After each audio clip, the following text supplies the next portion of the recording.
Break के बाद स्वागत है आप सभी का। और अब बात उत्तर प्रदेश की। उत्तर प्रदेश के कैबिनेट मंत्री आजम खान ने हाल ही में अमेरिका द्वारा की गई बदसलूकी पर बोलते हुए साफ कहा कि उन्हें ताज्जुब है कि अमेरिका को सभ्य मुल्क क्यों कहा जाता है। जिस मुल्क को मेहमानों से अच्छे बर्ताव का सलीका न आता हो वो सभ्य कैसे हो सकता है। आजम ने कहा कि वहां उनके साथ 35 मिनट जो कुछ भी हुआ वो बताना मुमकिन नहीं है। खान ने समाजवादी बौद्धिक सभा की एक संगोष्ठी में बोलते हुए कहा कि इस घटना से नुकसान अमेरिका का हुआ है।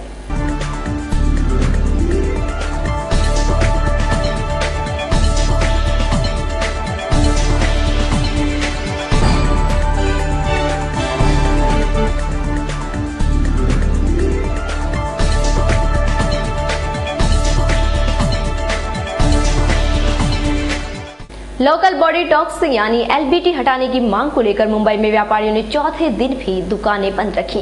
दुकानें बंद होने की वजह से जहां व्यापारियों को रोजाना का नुकसान हो रहा है तो वहीं सरकार को भी नुकसान झेलना पड़ रहा है। एलबीटी को लेकर महाराष्ट्र सरकार और फोम के बीच संघर्ष विकराल रूप लेता जा रहा है। जहां महाराष्ट्र के मुख्यमंत्री पृथ्वीराज चव्हाण एलबीटी को लेकर अपने फैसले पर अटल है तो वहीं फोम भी एलबीटी हटाने की अपनी मांग पर अड़ा है। अब एलबीटी को लेकर राज्य में सियासत का दौर और भी तेज हो गया है। बीजेपी, शिवसेना और एमएनएस के बाद अब एनसीपी भी व्यापारियों के समर्थन में उतर आई है।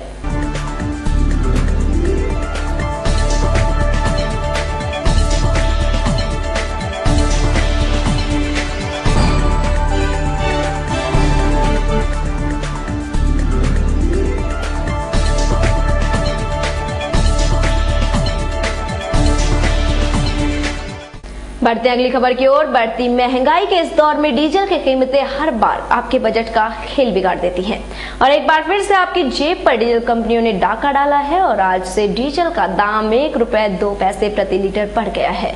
सरकार ने डीजल कंपनियों को सरकारी नियंत्रण से छूट देते हुए हर महीने ऑयल कंपनियों को दाम में बदलाव करने की इजाजत दी थी। सरकार ने बढ़ोतरी की सीमा तय करते हुए अधिकतम 50 पैसे प्रति लीटर हर महीने बढ़ाने का निर्देश दिया था।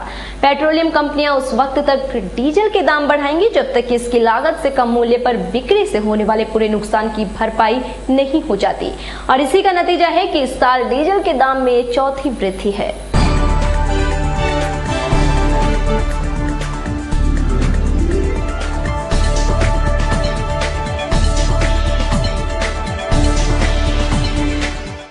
और अब बात खेल जगत से। महेश भूपति और रोहन बोपन्ना को जेरेमी चार्डी और लुकास कोवत की गैर बरई जोड़ी के हाथों सीधे सेटों से शिकस्त का सामना करना पड़ा, जिससे मैड्रिड ओपन टेनिस टूर्नामेंट में भारतीय चुनौती समाप्त हो गई। भारतीय जोड़ी ने दूसरे सेट में मिले सभी 6 अंक गंवा दिए, जिससे उन्हें क्ले कोर्ट टूर्नामेंट के क्वार्टर फाइनल में फ्रांसीसी पोलिश जोड़ी से 2-6, 4-6 से पराजय का मुंह देखना पड़ा। भारतीय जोड़ी केवल 38 अंक ही हासिल कर सकी, जबकि प्रतिद्वंदी जोड़ी ने 62 अंक अपने नाम किए।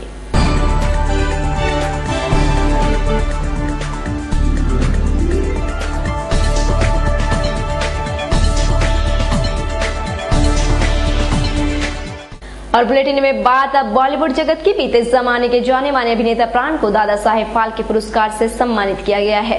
मुंबई में उन्हें ये पुरस्कार खुद सूचना प्रसारण मंत्री मनीष तिवारी ने उनके घर जाकर दिया। 93 साल के प्राण पुरस्कार लेने दिल्ली नहीं जा सके थे। 5 दशकों के अपने करियर में प्राण ने 350 से ज्यादा फिल्मों में अभिनय किया है। उन्हें जंजीर, डॉन और अमर अकबर एंथोनी में शानदार अभिनय के लिए खासतौर पर याद किया जाता है।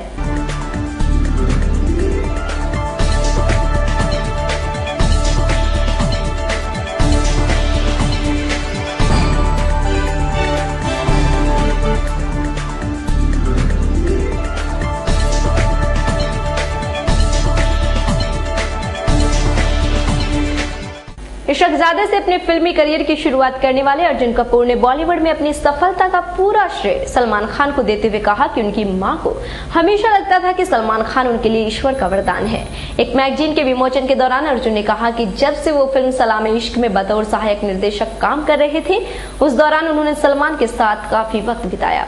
उस दौरान सलमान को उनमें वो सारी काबिलियत दिखी जो एक अभिनेता को सफल बना सकती है, इसलिए सलमान ने अर्जुन को एक्टर बनने की सलाह दे डाली।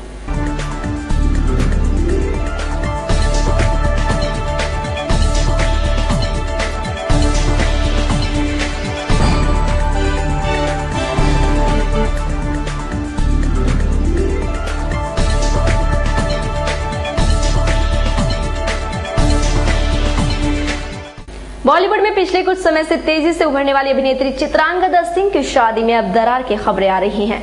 खबर है कि उन्होंने अपने पति से तलाक लेने के लिए अदालत में अर्जी दाखिल की है। उनकी शादी गोल्फर ज्योति सिंह रंधावा से हुई थी।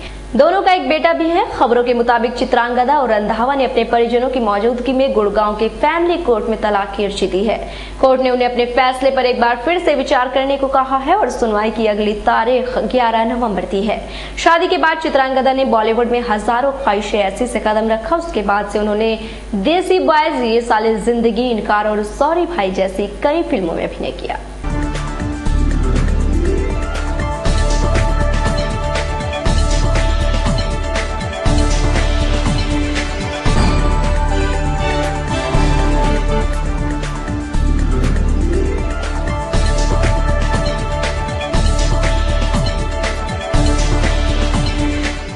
और फिलहाल मेरे साथ इस बुलेटिन में बस इतना ही। इसी के साथ मुझे दीजिए इजाजत। नमस्कार।